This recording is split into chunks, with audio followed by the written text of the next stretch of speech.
So the truth of the matter is, we'll go win the Big East tournament. And one of the, I think, great moments in Mountaineer basketball. I don't think anybody scored 60 points against us. If they did, it wasn't much over. I know Cincinnati scored 51, and I know Georgetown scored 58, and I'm not positive what the Notre Dame score was, but that's what I told them before the game, get all that out of your head, let's go guard somebody. And then we turn around and give up 57% again.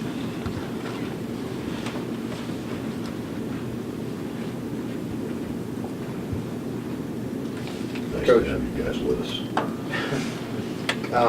The Kansas game, McLemore goes off, Osby the other night, Clyburn today. I mean, these are the guys that I imagine are the keys in the scouting report. Yeah, we found Clyburn at the end. I mean, I wouldn't say Clyburn went off. I mean, we found him at the end.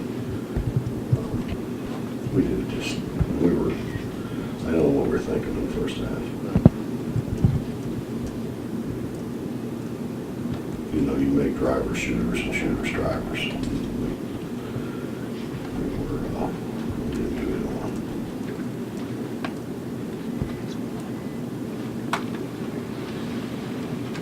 Yeah, you made shots down the stretch, but style of play and the effort, was this what the final 15 minutes, was that what you expected from this group from the start of the season? We just raised them.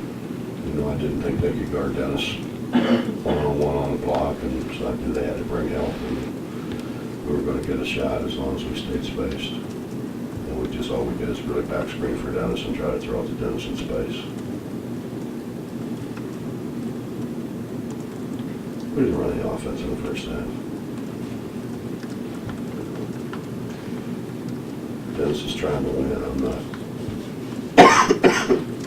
I'm not blaming Dennis, but when Dennis goes down and stands on the block, they know where he is, and they're just going to get help there, and we don't get anything out of it.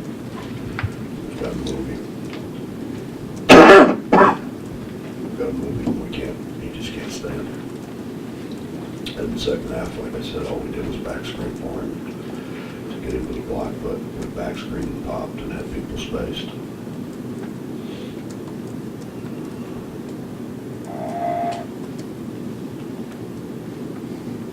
Talk a little bit about the emotion when you and Dennis were racing before the game. It seemed like there was something going on there.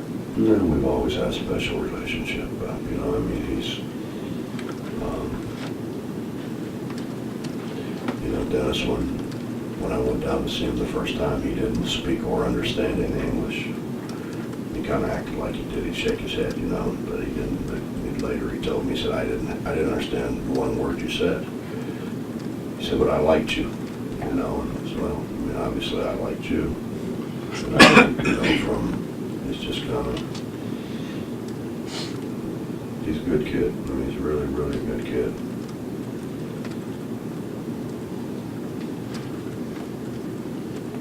In that second half, do anything for you guys in the time? You know what, Bob? I read whoever wrote the deal. My mother-in-law puts all that stuff on my chair. Like I really want to read what Justin writes, but so anyways, there's that, that whatever that deal is, that game thing, and it had an article about Buddy Quartermine. Buddy and I have been friends for a long, long, long time. Buddy was kind of like a big brother to me when I played here, and so I kind of read the deal, and Buddy was talking about how they had lost 11 of 14 going into their last game of the year against Virginia Tech and beat them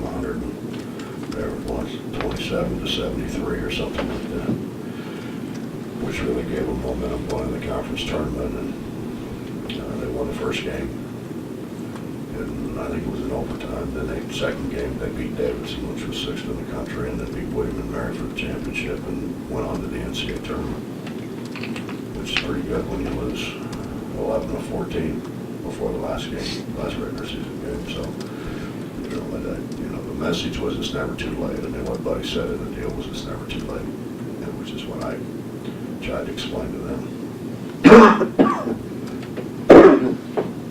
before the game. It's never too late, as long as you got a conference championship, as long as you're still standing. As long as you're still standing, you might as well fight.